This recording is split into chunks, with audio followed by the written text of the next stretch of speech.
Thanks for selling your car to Carvana. Here's your check. Whoa, when did I get here? What do you mean? I swear it was just moments ago that I accepted a great offer from Carvana online. I must have time traveled to the future. It was just moments ago. We do same-day pickup. Here's your check for that great offer. It is the future. It's the present and just the convenience of Carvana. Sorry to blow your mind. It's all good. Happens all the time. Sell your car the convenient way to Carvana. Pickup times may vary and fees may apply.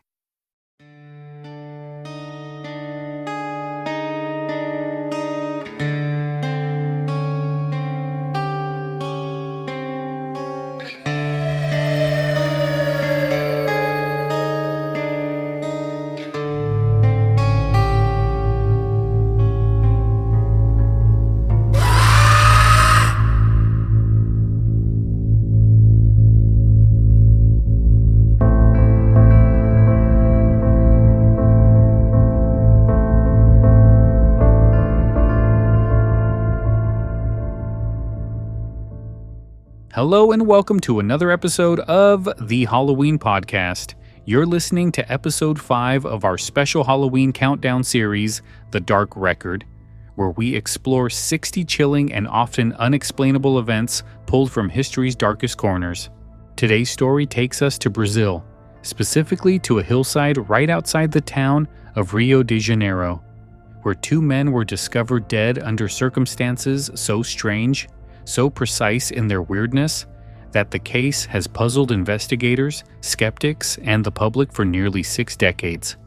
They weren't murdered in the traditional sense. There were no gunshots, no blood. They weren't found in a state of panic or terror. In fact, they were lying down as if resting. But what made the scene so unsettling were the details. 2 identical suits, waterproof coats, lead masks covering their eyes, and a cryptic note that hinted at something ritualistic, something waiting. The case has come to be known as the Lead Masks of Vintém Hill, and it starts not with death, but with a boy and a kite. On the afternoon of August 20th, 1966, a young boy named Jorge da Costa Alves was climbing a rocky slope on Vintém Hill to retrieve his kite. This stretch of hillside, just outside the city of Niterói, was overgrown with brush and dotted with boulders. It wasn't uncommon for children to play there, but locals often described the area as strange, quiet, in a way that felt unnatural. Jorge was weaving through the undergrowth when he spotted something unusual in the tall grass. 2 bodies, side by side, partially hidden. He ran home, and his parents alerted the authorities. When police arrived, the scene they found was like something out of a puzzle. The 2 men were lying on their backs, their hands folded over their abdomens, faces turned toward the sky. Both were dressed in dark suits, raincoats, and had thick, hand-cut lead masks covering their eyes, similar in design to the kind welders use to protect from sparks or bright light. They had no visible injuries, no blood, no signs of a struggle. They were barefoot.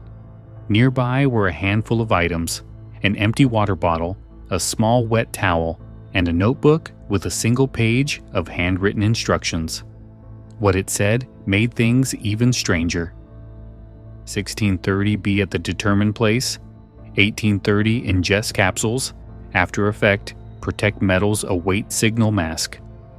That was it. Nothing more. There were no pills at the scene, no immediate explanation for what the men had done or what they were waiting for.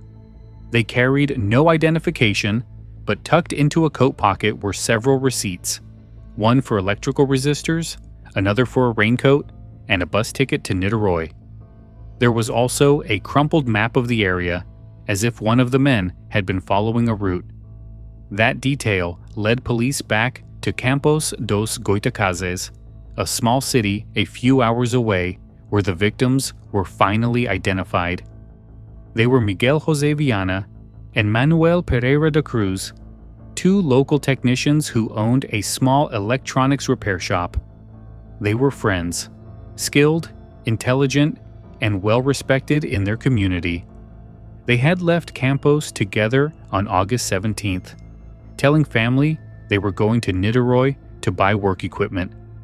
No one saw them alive again. What they were really doing became the focus of the investigation. Early reports suggested they had been involved in some sort of experiment.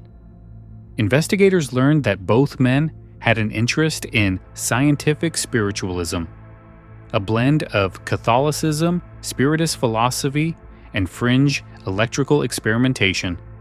It wasn't entirely uncommon in Brazil at the time. Groups had been forming around the idea of communicating with higher beings, using light, electricity, and even homemade devices to try and make contact with the spiritual realm. The masks, the suits, the precise timing, it all pointed towards some kind of ritual. But that was just a theory, and the reality was that police had very little to go on. The most critical piece, what had actually killed them, couldn't be determined. Because the bodies had sat undisturbed in the heat and rain for several days before being found, the autopsies were inconclusive. The coroner noted advanced decomposition and stated that vital internal organs had deteriorated past the point of reliable testing. Toxicology was never completed, and whether the men had taken anything, drugs, poisons, or otherwise, remains unknown. The official cause of death was left open. No trauma, no overdose confirmed, no evidence of homicide. Just two men in the grass, perfectly still. The police followed every lead they could, but there was no sign of foul play. No known enemies. No witnesses. What they did have were two questions that couldn't be answered. Why would two men with stable lives and technical skills travel to a hilltop, take unknown capsules, and lie down with lead masks over their eyes? And more importantly, what did they think was going to happen at 6:30? The note said to await a signal, but none ever came. Or maybe it did, and no one was left to witness it.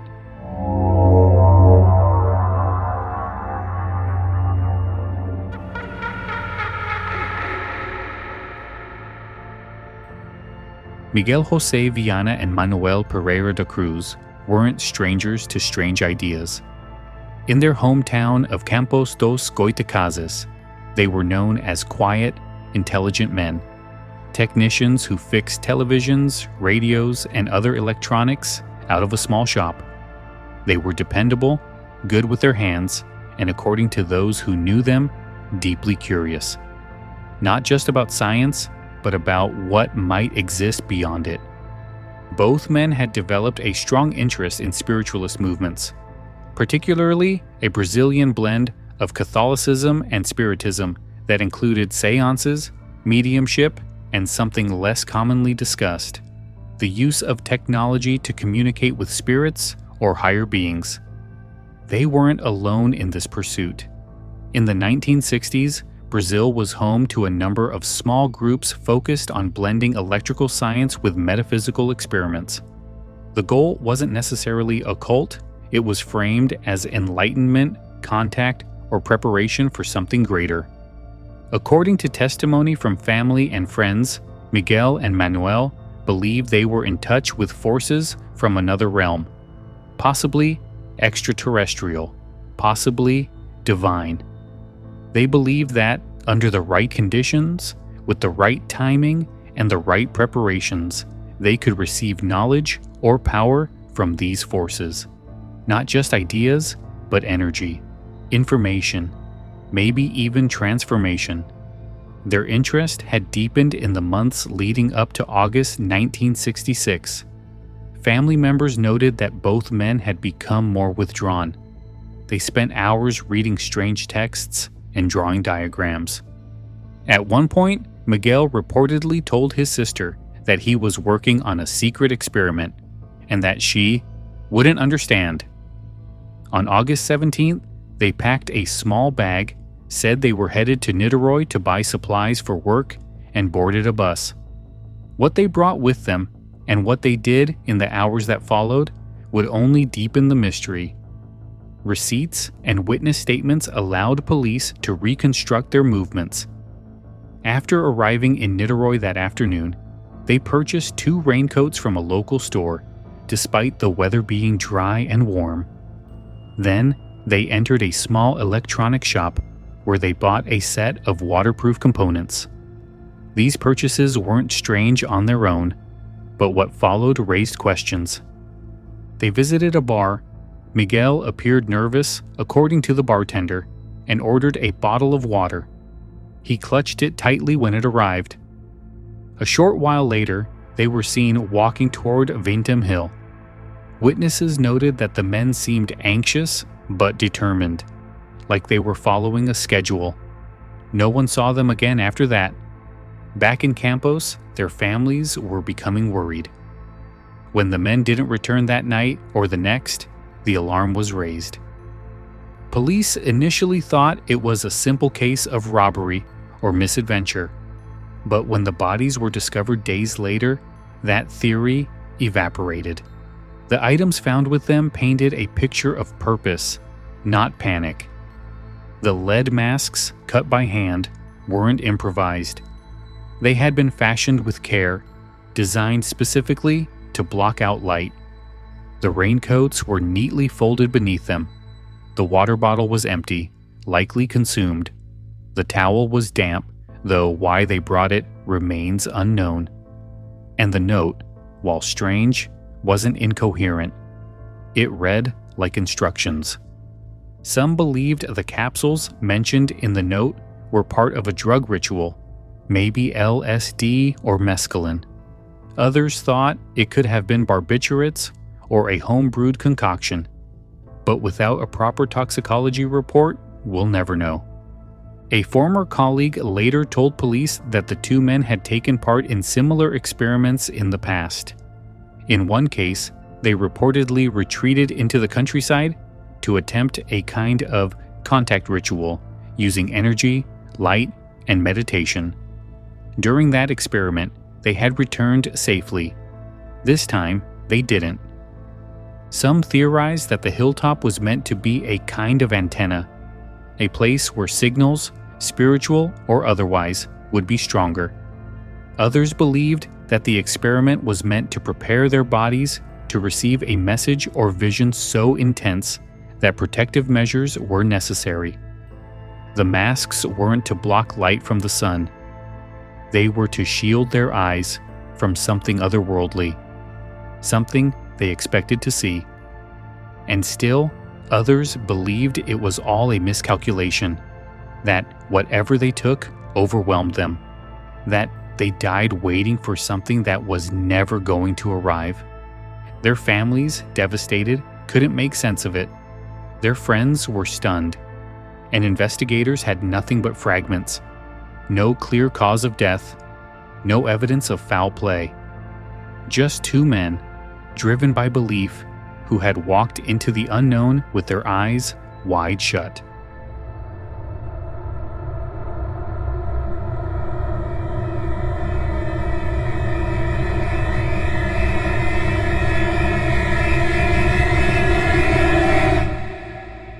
Thanks for selling your car to Carvana. Here's your check. Whoa, when did I get here? What do you mean? I swear it was just moments ago that I accepted a great offer from Carvana online. I must have time traveled to the future. It was just moments ago. We do same-day pickup. Here's your check for that great offer. It is the future. It's the present, and just the convenience of Carvana. Sorry to blow your mind. It's all good. Happens all the time. Sell your car the convenient way to Carvana. Pickup times may vary and fees may apply. As news of the case spread beyond Brazil, this incident became an international obsession. The strange visual, a pair of suited men, eyes covered, lying lifeless on a remote hillside, invited endless speculation. The case was dubbed O Caso das Máscaras de Chumbo in Portuguese, and in English, it became known simply as the Lead Masks Mystery. But the name barely scratched the surface. Theories rushed in to fill the silence left by the investigation. One of the earliest ideas came from spiritualist communities in Brazil. These groups, many of them influenced by the teachings of Allan Kardec, and 20th century Brazilian Spiritism, saw the men's actions as part of a metaphysical ritual. Some believe the hill had been chosen as a sacred site, that the note wasn't instructions for a drug trip, but a ritual sequence designed to open their minds to communication with higher beings. The masks in this theory were to protect against a burst of spiritual light or energy during a transcendent encounter. Others believe the men had been attempting a form of astral projection, leaving their bodies behind while their spirits explored another plane of existence. The ingestion of capsules, the specific times, and the remote location all pointed toward a planned spiritual journey. The only flaw, they never came back. Another theory, darker in tone, suggested the two men had been lured into a cult or secret society, that they weren't alone. Some versions claimed others were watching from the hillside. Participants or leaders who left before the police arrived. These rumors were never substantiated, but they've lingered for decades. The idea that this was a failed initiation or a sacrifice, intentional or not, continues to show up in fringe forums and documentaries. And then, of course, there were the UFO theories. In the 1960s, Brazil had become a hotbed for UFO sightings. Several reports, both official and anecdotal, described strange lights in the sky over Rio de Janeiro and the surrounding countryside. Some believe that Miguel and Manuel were trying to make direct contact, that the capsule mentioned in the note was to prepare them physically or mentally for an encounter. The masks in this version of the story weren't just for light. They were protection against radiation, telepathic overload, or something even stranger. There was no shortage of speculation, but for every outlandish theory, there was also a grounded one. Some investigators believe the men had created their own version of a mind-expanding ritual, one based on pseudoscience and misunderstood concepts. In this view, they had taken drugs, perhaps LSD or something homemade, expecting a safe trip. But under the wrong conditions and in the isolation of the hill, their bodies may have reacted unpredictably. Overheating, dehydration, or cardiac arrest could have claimed their lives quietly without leaving a mark. A few even wondered whether they had staged the scene, that they had planned a dramatic spiritual experiment and died by accident, leaving behind a mystery they never intended to become famous. It was never about attention. They simply didn't expect to fail. The final clue, the note, continued to puzzle everyone. It was precise but cryptic. Some linguists debated whether it had been poorly translated from a different language, or if it had been intentionally written in code. Others noticed that the phrasing echoed spiritualist jargon of the time. Protect metals may have been a reference to the masks themselves, or possibly to equipment not found at the scene. A wait signal implied they were expecting something, perhaps a sound, a flash, or a message from another world. Despite the gaps in logic, the detail in the planning made one thing clear. Miguel and Manuel believed in what they were doing. This wasn't random. It wasn't a drunken mistake or a dare. It was deliberate. They took a bus. They packed carefully. They wore suits, not casual clothes. They brought raincoats. They cut their masks in advance. They were prepared for something. What that was, no one can say. But the masks they left behind became more than just artifacts. They became symbols, evidence of a moment where belief crossed a line into action, and where the consequences were irreversible.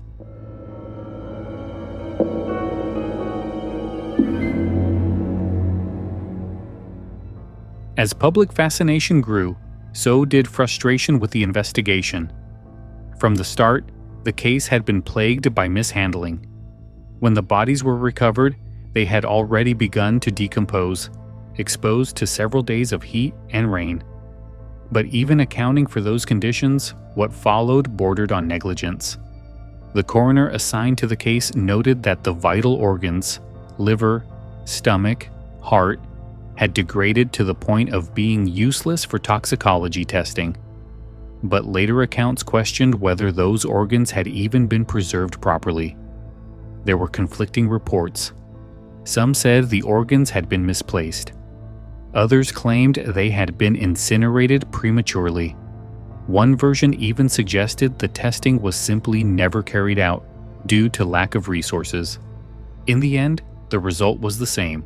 No cause of death, no toxicology, no confirmation that any drug had ever been taken. With the physical evidence compromised, the investigation shifted to background checks and behavioral analysis. Police found no history of mental illness, no cult affiliations, no signs of criminal activity. Miguel and Manuel were described by neighbors and co-workers as intelligent, calm, and curious. Not reckless, not delusional. Still, authorities leaned toward an explanation rooted in mistake, not murder. The working theory settled on this. The men had intended to take a hallucinogen or sedative as part of a spiritual experiment. They had likely done it before with success. This time, they either miscalculated the dosage or failed to account for environmental factors. Dehydration, heat stroke, or a bad reaction could have quietly ended their lives. The lead masks and raincoats were chalked up to a misguided attempt at protection, either from imagined radiation as part of a spiritual ritual or to block sensory interference during the experience. In other words, it was a botched trip, not a crime, not a conspiracy, just two men with fringe beliefs and faulty execution. But that explanation didn't satisfy everyone. Skeptics like investigator Joe Nickel would later point out that the case fits a recognizable pattern, one seen in other so-called mysteries. Unexplained behavior, followed by a death that resists easy classification, often invites people to reach for the most outlandish theory: UFOs, cults, government involvement. But more often than not, the answer is simpler: a mix of isolation, strong belief, and human error. Other critics zeroed in on the note. While its wording was unusual, it wasn't incoherent. In fact, some saw it as evidence that the men weren't being guided by madness, but by structure. The timestamps, the instructions, they reflected planning, not chaos. Which, paradoxically, made the story harder to dismiss. These weren't the writings of two men spiraling into delirium. They were calculated, confident, and maybe that's what makes the story so difficult to let go of. There's no obvious break in logic, no panic, no wild-eyed writings or rambling journals, just a series of actions that seem to make sense, until you reach the final moment. Skeptics also pointed out that while Spiritism was widespread in Brazil at the time, most practitioners did not engage in extreme rituals. The idea that these two men died performing a spiritualist experiment was plausible, but still speculative. Without knowing what was in those capsules, without understanding the full context of their beliefs or communications, it was all guesswork. And with no signs of trauma, no external injuries, and no witness accounts of anyone else being present, foul play was officially ruled out. Still, investigators were left with more questions than answers. Why the masks? Why the coats? Why barefoot? Why that particular hill? And why, in their final act, did two intelligent, seemingly stable men lie down in the grass and wait for something that never came? The skeptics may have pushed the strangest theories aside, but they couldn't erase the atmosphere around the case. It wasn't just a failure of science. It was a failure to fully understand what belief can drive someone to do, especially when that belief is quiet, methodical, and absolute. This episode is brought to you by Progressive Insurance. Do you ever think about switching insurance companies to see if you could save some cash? Progressive makes it easy. Just drop in some details about yourself and see if you're eligible to save money when you bundle your home and auto policies. The process only takes minutes, and it could mean hundreds more in your pocket. Visit Progressive.com after this episode to see if you could save. Progressive Casualty Insurance Company and Affiliates. Potential savings will vary. Not available in all states. After the police investigation stalled, the story faded from front pages, but it never disappeared. In Brazil, the case became a kind of whispered legend, spoken about in spiritualist circles, debated by skeptics, and remembered in the neighborhoods surrounding Vintém Hill. The two men in suits, their eyes covered by slabs of lead, became symbols of unanswered questions. The masks were retained by police for a time, but eventually, like much of the evidence, they were lost. The hillside where Miguel and Manuel were found was never memorialized. No plaque, no marker, just a scar in the landscape that only a few still visit. But the story didn't stay local. As the internet grew, the lead masks case found new life. Reddit threads, mystery forums, and YouTube channels revived the case for a global audience. The details were too strange to ignore. The image of the two bodies, so neat, so deliberate, haunted people. And the note, always the note, was repeated like a mantra. Ingest capsules, protect metals, await signal. Some treated the case as a modern parable, a warning about obsession, about blind faith. Others clung to more supernatural interpretations. There are still those who believe Miguel and Manuel made contact with something that can't be explained, that they reached the edge of a hidden world and paid the price for peeking through. Journalists occasionally return to the story, but there's rarely anything new to say. No new witness, no confession. No surviving documents that reveal what was really in those capsules, or what they believed was going to happen. What we're left with are fragments, the receipts, the mask shapes, the timeline, a list of what we know, which is shorter than what we don't. And yet, the mystery endures. Because the men were real, their actions were deliberate, and something, whether rooted in science, spiritualism, or delusion, led them up that hill. They weren't conspiracy theorists screaming about government cover-ups. They weren't doomsday cultists awaiting the rapture. They were two technicians with a belief in something larger than themselves. Whether that was God, light beings, or an energy beyond our understanding, we'll never know. But they believed in it enough to prepare, enough to protect their eyes, enough to lie down and wait. The case has no proper ending. There are no villains, no confirmed cause, no lessons you can comfortably extract. But maybe that's what gives it power. It's not just a mystery, it's a mirror. We see in it what we fear, what we hope, what we wonder about when the rules don't apply. And sometimes, that's what keeps a story alive. That brings us to the end of episode 5 of The Dark Record. We've traced the last movements of two men who followed a strange set of instructions into an unsolvable mystery. Were they chasing enlightenment, conducting an experiment, or simply lost in a belief they couldn't escape? Whatever they were doing, they didn't make it back. And we may never know what they were waiting for. Next time, we'll turn to a haunting much closer to home, one that terrified an entire town and left behind a shadow that still creeps along prison walls. We're headed to Tennessee for the infamous case of the Bell Witch, a tale of voices in the dark, invisible hands, and a ghost that may have spoken for itself. Until then, I'm Lyle Perez, and this has been the Halloween Podcast presenting The Dark Record. If you enjoyed the episode, don't forget to subscribe and leave a review. It helps keep the show alive and weird. You can also check out extras, sources, and more at our Facebook page, facebook.com/The Halloween Podcast. You can also contact me at thehalloweenpodcast@gmail.com. Thanks for listening. Stay curious, and remember, not every mystery wants to be solved. Have a good night.